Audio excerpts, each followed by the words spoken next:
ਦੋਸਤੋ ਅੱਜ ਦੀ ਇਸ ਵੀਡੀਓ ਵਿੱਚ ਮੈਂ ਵਾਰਡ ਅਟੈਂਡੈਂਟ ਸੰਬੰਧੀ ਜਨਰਲ ਨੌਲੇਜ ਦੇ ਕੁਝ ਮਹੱਤਵਪੂਰਨ ਕੁਐਸਚਨਸ ਲੈ ਕੇ ਆਇਆ ਹਾਂ ਅਤੇ ਇਹ ਸਾਰੇ ਕੁਐਸਚਨਸ ਜੋ ਬਾਬਾ ਫਰੀਦ ਯੂਨੀਵਰਸਿਟੀ ਵੱਲੋਂ ਵਾਰਡ ਅਟੈਂਡੈਂਟ ਦੇ ਪੇਪਰ ਲਈ ਸਿਲੇਬਸ ਦੱਸਿਆ ਗਿਆ ਹੈ ਉਸ ਸਿਲੇਬਸ ਅਨੁਸਾਰ 8ਵੀਂ ਪੱਧਰ ਦੀ ਜਨਰਲ ਨੌਲੇਜ ਵਿੱਚੋਂ ਹੈ।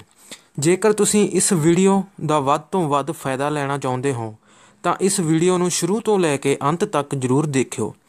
ਨਾਲ ਹੀ ਮੈਂ ਚਾਹੁੰਦਾ ਹਾਂ ਕਿ ਜਿਹੜੇ ਵੀ ਨਵੇਂ ਵਿਊਅਰਸ ਸਾਡੇ ਇਸ ਚੈਨਲ 'ਤੇ ਪਹਿਲੀ ਵਾਰ ਆਏ ਨੇ ਪਲੀਜ਼ ਸਾਡੇ ਇਸ ਚੈਨਲ ਨੂੰ ਸਬਸਕ੍ਰਾਈਬ ਕਰ ਲਓ ਅਤੇ ਬੈਲ ਆਈਕਨ ਦੱਬੋ ਤਾਂ ਕਿ ਆਉਣ ਵਾਲੀਆਂ ਜੌਬਸ ਬਾਰੇ ਅਪਡੇਟ ਅਤੇ ਪੇਪਰਾਂ ਦੀ ਤਿਆਰੀ ਲਈ ਤੁਹਾਨੂੰ ਵੀਡੀਓਜ਼ ਟਾਈਮ ਟੂ ਟਾਈਮ ਅਤੇ ਲਗਾਤਾਰ ਮਿਲਦੀਆਂ ਰਹਿਣ।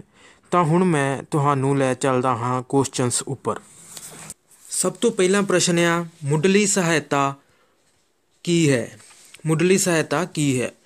ਉੱਤਰ, ਉਹ ਸਹਾਇਤਾ ਜੋ ਕਿਸੇ ਰੋਗੀ ਜਾਂ ਜ਼ਖਮੀ ਨੂੰ ਘਟਨਾ ਵਾਲੀ ਥਾਂ 'ਤੇ ਡਾਕਟਰ ਪਹੁੰਚਣ ਤੋਂ ਪਹਿਲਾਂ ਨਿਯਮ ਅਨੁਸਾਰ ਦਿੱਤੀ ਜਾਵੇ ਉਸ ਨੂੰ ਮੁੱਢਲੀ ਸਹਾਇਤਾ ਕਿਹਾ ਜਾਂਦਾ ਹੈ।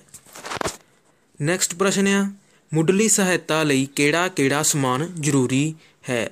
ਠੀਕ ਹੈ ਜੀ, ਜਿਹਨੇ ਵੀ ਮੁੱਢਲੀ ਸਹਾਇਤਾ ਦੇਣ ਜਾਣੀ ਹੈ ਉਸ ਕੋਲ ਕਿਹੜਾ ਸਮਾਨ ਜ਼ਰੂਰੀ ਹੋਣਾ ਚਾਹੀਦਾ ਹੈ? ਤਾਂ ਇਸ ਦਾ ਉੱਤਰ ਹੈ ਜੀ ਐਂਟੀਸੈਪਟਿਕ ਅਤੇ ਜਰਮਨਾਸ਼ਕ। ਦੂਸਰੇ ਨੰਬਰ 'ਤੇ ਇੱਕ ਪੈਕਟ ਸਾਫ਼ ਰੂੰ। ਤੀਸਰੇ ਨੰਬਰ 'ਤੇ ਆ ਜੀ ਸਾਹ ਠੀਕ ਕਰਨ ਲਈ ਇਨਹੇਲਰ। ਚੌਥਾ ਪੁਆਇੰਟ ਹੈ ਐਡਹੈਸਿਵ ਟੇਪ।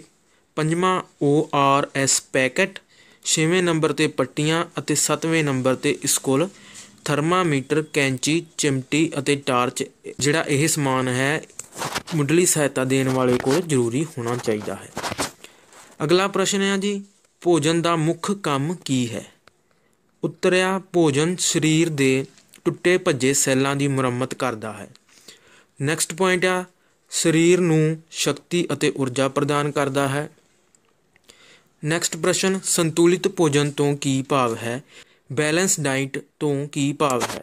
ਉੱਤਰ ਆ ਜੀ, ਜਿਸ ਵਿੱਚ ਸਾਰੇ ਪੌਸ਼ਟਿਕ ਤੱਤ ਉਚਿਤ ਮਾਤਰਾ ਵਿੱਚ ਜਿਵੇਂ ਪ੍ਰੋਟੀਨ, ਚਿਕਨਾਈ, ਖਣਿਜ, ਲੂਣ, ਵਿਟਾਮਿਨ, ਪਾਣੀ ਅਤੇ ਕਾਰਬੋਹਾਈਡਰੇਟਸ ਮੌਜੂਦ ਹੋਣ ਉਸ ਨੂੰ ਸੰਤੁਲਿਤ ਭੋਜਨ ਕਿਹਾ ਜਾਂਦਾ ਹੈ। ਕਿਸ਼ੋਰ ਅਵਸਥਾ ਵਿੱਚ ਸਰੀਰ ਨੂੰ ਕਿਸ ਪ੍ਰਕਾਰ ਦੇ ਭੋਜਨ ਦੀ ਲੋੜ ਹੁੰਦੀ ਹੈ? ਕਿਸ਼ੋਰ ਅਵਸਥਾ ਮਤਲਬ ਜਿਹੜੇ ਨਿਆਣੇ ਹੁੰਦੇ ਨੇ ਜਿਵੇਂ ਕਿ 10-15 ਸਾਲ, ਇਹਨਾਂ ਨੂੰ ਜਿਹੜੀ ਸਭ ਤੋਂ ਵੱਧ ਭੋਜਨ ਦੀ ਲੋੜ ਹੁੰਦੀ ਹੈ ਇਸ ਵਿੱਚ ਇਹਨਾਂ ਦੇ ਭੋਜਨ ਵਿੱਚ ਕਿਹੜੇ ਤੱਤ ਹੋਣੇ ਚਾਹੀਦੇ ਹਨ? ਤਾਂ ਇਸ ਦਾ ਉੱਤਰ ਹੈ ਜੀ ਵੱਧ ਕੈਲੋਰੀ ਵਾਲਾ ਪ੍ਰੋਟੀਨ, ਚਰਬੀ, ਪੌਸ਼ਟਿਕ ਤੱਤਾਂ ਨਾਲ ਯੁਕਤ ਭੋਜਨ। ਕਿਸ਼ੋਰ ਅਵਸਥਾ ਵਿੱਚ ਸਰੀਰ ਨੂੰ ਇਸ ਪ੍ਰਕਾਰ ਦੇ ਭੋਜਨ ਦੀ ਜ਼ਰੂਰਤ ਹੁੰਦੀ ਹੈ। ਨੈਕਸਟ ਪ੍ਰਸ਼ਨ ਹੈ ਜੀ, CPR ਦਾ ਪੂਰਾ ਨਾਮ? ਉੱਤਰ ਹੈ ਜੀ ਕਾਰਡੀਓ ਪਲਮੋਨਰੀ ਰੈਸਿਸਟੇਸ਼ਨ। ਅਗਲਾ ਪ੍ਰਸ਼ਨ ਹੈ, ਮਰੀਜ਼ ਨੂੰ CPR ਕਿਉਂ ਦਿੱਤੀ ਜਾਂਦੀ ਹੈ? ਇਸ ਦਾ ਉੱਤਰ ਹੈ ਜੀ ਜਦੋਂ ਮਰੀਜ਼ ਦੀ ਨਬਜ਼ ਅਤੇ ਸਾਹ ਕਿਰਿਆ ਬੰਦ ਹੋ ਜਾਵੇ ਅਤੇ ਫੇਫੜਿਆਂ ਨੂੰ ਮੁੜ ਸੁਰਜੀਤ ਕਰਨ ਲਈ ਮਰੀਜ਼ ਨੂੰ CPR ਦਿੱਤੀ ਜਾਂਦੀ ਹੈ। ਮਰੀਜ਼ ਨੂੰ CPR ਕਿਵੇਂ ਦਿੱਤੀ ਜਾਂਦੀ ਹੈ? ਤਾਂ ਇਸ ਦਾ ਉੱਤਰ ਹੈ ਜਦੋਂ ਮਰੀਜ਼ ਦੀ ਸਾਹ ਕਿਰਿਆ ਬੰਦ ਹੋ ਜਾਵੇ ਤਾਂ ਮਰੀਜ਼ ਦੇ ਦਿਲ ਉੱਤੇ ਦੋਨੋਂ ਹਥੇਲੀਆਂ ਰੱਖ ਕੇ ਲਗਭਗ 30 ਵਾਰੀ ਦਬਾਅ ਪਾਓ, ਫਿਰ 2 ਵਾਰੀ ਮੂੰਹ 'ਤੇ ਮੂੰਹ ਰੱਖ ਕੇ ਸਾਹ ਦਿਓ ਜਦੋਂ ਤੱਕ ਰੋਗੀ ਦੀ ਨਬਜ਼ ਨਹੀਂ ਚੱਲ ਪੈਂਦੀ। ਅਗਲਾ ਪ੍ਰਸ਼ਨ ਆ, CPR ਕਦੋਂ ਕਰਨੀ ਚਾਹੀਦੀ ਹੈ? ਇਸ ਦਾ ਉੱਤਰ ਹੈ ਜੀ ਪਹਿਲਾ ਪੁਆਇੰਟ ਹੈ ਜਦੋਂ ਪੀੜਿਤ ਦੇ ਦਿਲ ਦੀ ਧੜਕਣ ਬੰਦ ਹੋਵੇ। ਨੈਕਸਟ ਪੁਆਇੰਟ ਆ, ਜਦੋਂ ਪੀੜਿਤ ਦੀ ਨਬਜ਼ ਨਾ ਲੱਭੇ। ਤੀਸਰਾ ਪੁਆਇੰਟ ਹੈ ਜਦੋਂ ਰੋਗੀ ਦੀਆਂ ਅੱਖਾਂ ਦੀਆਂ ਹਰਕਤਾਂ ਬੰਦ ਹੋ ਜਾਣ। ਨੈਕਸਟ ਪੁਆਇੰਟ ਆ, ਬੇਹੋਸ਼ੀ ਦੀ ਅਵਸਥਾ ਵਿੱਚ। ਤਾਂ ਇਹਨਾਂ ਅਵਸਥਾ ਵਿੱਚ ਰੋਗੀ ਨੂੰ CPR ਦੇਣੀ ਚਾਹੀਦੀ ਹੈ।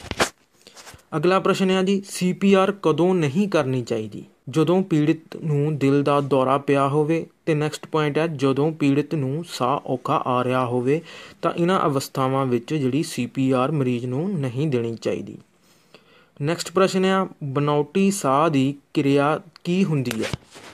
ਰੋਗੀ ਦੇ ਰੁਕੇ ਹੋਏ ਸਾਹ ਨੂੰ ਦੁਬਾਰਾ ਚਲਾਉਣ ਲਈ ਜੋ ਵਿਧੀ ਅਪਣਾਈ ਜਾਂਦੀ ਹੈ ਉਸ ਵਿਧੀ ਨੂੰ ਬਨਾਉਟੀ ਸਾਹ ਕਹਿੰਦੇ ਨੇ। ਨੈਕਸਟ ਪ੍ਰਸ਼ਨ ਹੈ ਜੀ, ਬਨਾਉਟੀ ਸਾਹ ਦੇਣ ਦਾ ਸਹੀ ਢੰਗ ਦੱਸੋ।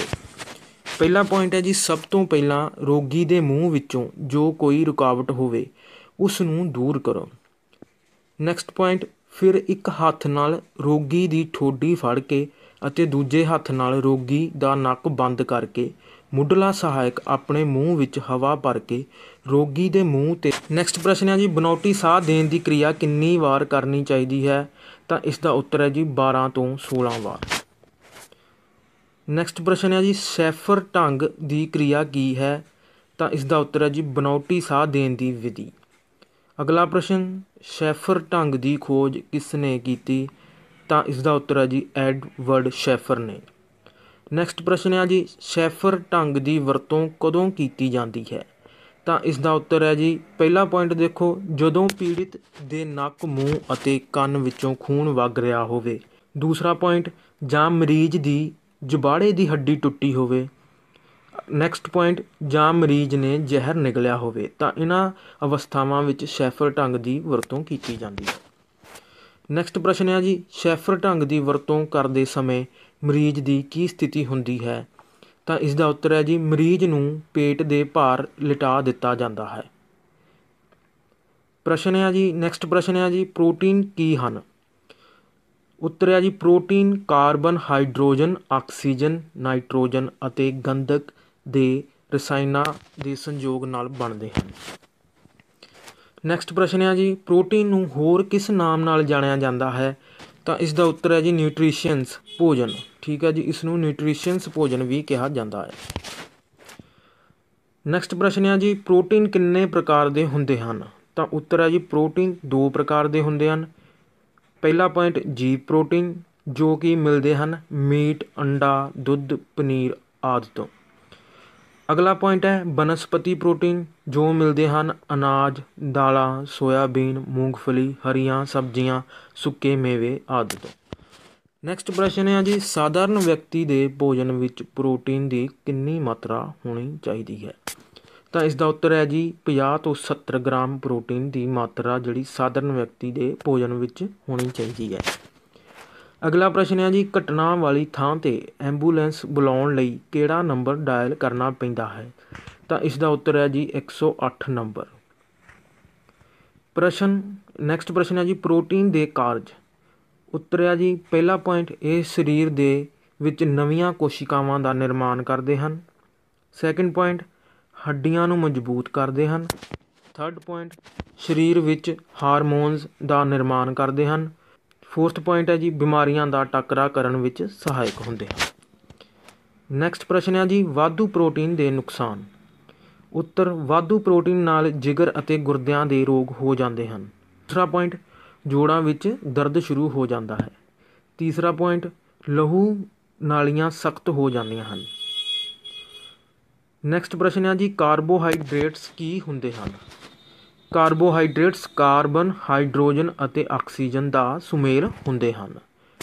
ਕਾਰਬੋਹਾਈਡਰੇਟਸ ਕਿੰਨੇ ਰੂਪ ਵਿੱਚ ਮਿਲਦੇ ਹਨ? ਇਹ 3 ਰੂਪ ਵਿੱਚ ਮਿਲਦੇ ਹਨ, ਸ਼ੱਕਰ, ਨਿਸ਼ਾਸਤੇ, ਮੋਟਾ ਆਹਾਰ ਯਾਨੀ ਰੇਸ਼ੇਦਾਰ। ਠੀਕ ਹੈ ਜੀ, ਇਹਨਾਂ ਤਿੰਨਾਂ ਵਿੱਚੋਂ ਕਾਰਬੋਹਾਈਡਰੇਟਸ ਮਿਲਦੇ ਹਨ। ਨੈਕਸਟ ਪ੍ਰਸ਼ਨ ਹੈ ਜੀ, ਇੱਕ ਸਾਧਾਰਨ ਵਿਅਕਤੀ ਨੂੰ ਰੋਜ਼ਾਨਾ ਕਿੰਨੀ ਮਾਤਰਾ ਵਿੱਚ ਕਾਰਬੋਹਾਈਡਰੇਟਸ ਦੀ ਲੋੜ ਹੁੰਦੀ ਹੈ? ਤਾਂ ਇਸ ਦਾ ਉੱਤਰ ਹੈ ਜੀ 400 ਗ੍ਰਾਮ ਤੋਂ 700 ਗ੍ਰਾਮ ਤੱਕ ਇੱਕ ਸਾਧਾਰਨ ਵਿਅਕਤੀ ਨੂੰ ਰੋਜ਼ਾਨਾ ਕਾਰਬੋਹਾਈਡਰੇਟਸ ਦੀ ਲੋੜ ਹੁੰਦੀ ਹੈ। ਅਗਲਾ ਪ੍ਰਸ਼ਨ ਹੈ ਜੀ, ਸ਼ੱਕਰ ਦੇ ਰੋਗੀ ਨੂੰ ਆਪਣੇ ਭੋਜਨ ਵਿੱਚ ਕਿੰਨੀ ਮਾਤਰਾ ਵਿੱਚ ਕਾਰਬੋਹਾਈਡਰੇਟਸ ਲੈਣੇ ਚਾਹੀਦੇ ਹਨ? ਤਾਂ ਜਿਹੜਾ ਵੀ ਸ਼ੂਗਰ ਦਾ ਮਰੀਜ਼ ਹੁੰਦਾ ਹੈ ਤਾਂ ਉਸ ਨੂੰ 90 ਤੋਂ 110 ਗ੍ਰਾਮ ਤੱਕ ਜਿਹੜੇ ਕਾਰਬੋਹਾਈਡਰੇਟਸ ਲੈਣੇ ਚਾਹੀਦੇ ਹਨ। ਅਗਲਾ ਪ੍ਰਸ਼ਨ ਹੈ ਜੀ, ਕਾਰਬੋਹਾਈਡਰੇਟਸ ਦੇ ਕੰਮ। ਪਹਿਲਾ ਪੁਆਇੰਟ ਹੈ ਜੀ, ਸਰੀਰ ਨੂੰ ਗਰਮੀ ਅਤੇ ਸ਼ਕਤੀ ਪ੍ਰਦਾਨ ਕਰਦੇ ਨੇ। ਦੂਸਰਾ ਪੁਆਇੰਟ, ਪਾਚਨ ਕਿਰਿਆ ਵਿੱਚ ਸਹਾਈ ਹੁੰਦੇ ਨੇ। ਤੀਸਰਾ ਪੁਆਇੰਟ ਹੈ ਜੀ, ਸਰੀਰ ਦਾ ਤਾਪਮਾਨ ਸਹੀ ਰੱਖਦੇ ਨੇ। ਨੈਕਸਟ ਪ੍ਰਸ਼ਨ ਹੈ ਜੀ, ਪਾਣੀ ਕੀ ਹੈ? ਪਾਣੀ ਹਾਈਡਰੋਜਨ ਅਤੇ ਆਕਸੀਜਨ ਦਾ ਇੱਕ ਯੌਗਿਕ ਹੈ। ਨੈਕਸਟ ਪ੍ਰਸ਼ਨ ਹੈ ਜੀ, ਸਾਧਾਰਨ ਵਿਅਕਤੀ ਨੂੰ ਰੋਜ਼ਾਨਾ ਕਿੰਨਾ ਪਾਣੀ ਪੀਣਾ ਚਾਹੀਦਾ ਹੈ? ਇੱਕ ਸਾਧਾਰਨ ਵਿਅਕਤੀ ਨੂੰ ਰੋਜ਼ਾਨਾ 1.5 ਤੋਂ 2.5 ਲੀਟਰ ਪਾਣੀ ਪੀਣਾ ਚਾਹੀਦਾ ਹੈ।